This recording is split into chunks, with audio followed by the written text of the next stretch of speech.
Okay, I pulled the first area apart. The first two are the top is just a plain pin for putting on the caps, and which will hold on the plastic. We already cleaned this.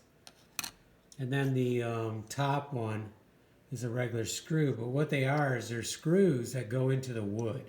I was a little surprised, but I guess, you know, as long as the wood's heavy enough, which it appears to be probably about 3/4 or 7/8 of an inch, probably 3/4.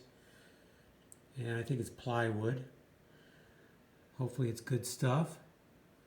And so I want to do one area at a time, maybe pull these two posts, clean this area, take these upstairs, and then probably wax this area. I do have the rubber, so I can start replacing them.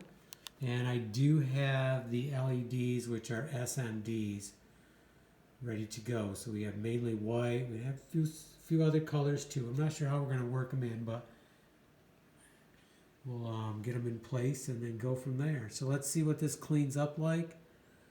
And I think it's going to clean up real nice, and then we'll get our post back in with the new rubber on, and we'll be ready to go. On to the next area. So let's do the first one and see how it goes.